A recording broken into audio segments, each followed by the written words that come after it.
people who call me a Putin apologist, thank you, because I thought I was going to have to be a NATO apologist. So the last thing I wanted, I'm really, really glad that you called me that, because the last thing I wanted to do was have to turn around and apologise for the public executions of Saddam Hussein and Gaddafi. I didn't really want to have to apologise for the bombing of Yugoslavia and Serbia and the TV stations and the Chinese embassy. I didn't really want to have to apologise for that. I didn't want to apologise for bombing the largest irrigation project in the world and starting up a new slave market. And then also, I didn't really want to apologise for bombing Syria or giving ISIS weapons to go and fight them. I didn't want to apologise for killing 1 million people in Iraq and over 500,000 children. I didn't really want to apologise for that. I also didn't want to apologise for sovereignty issues, you know, when there was a sovereign nation and we just marched in and wiped them out, or we got a coup going.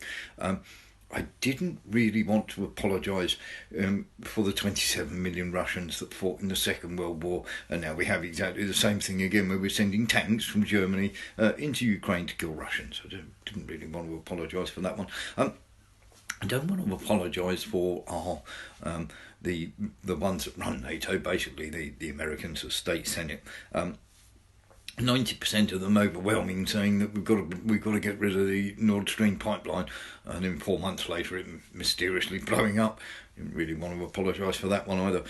Didn't want to apologise for the sanctions, which backfired terribly, and now gas prices, oil prices, food prices are all up. Not quite sure who's being sanctioned there.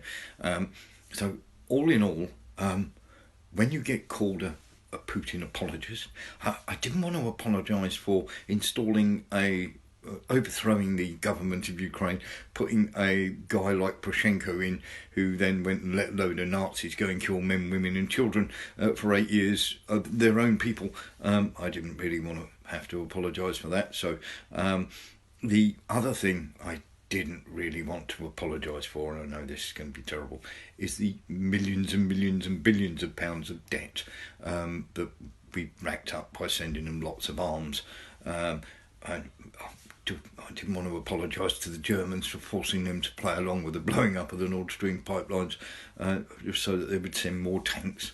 And I don't want to apologise for the 270,000 Ukrainians that have died. So to be called a Putin apologist, fairly happy with that. Thanks.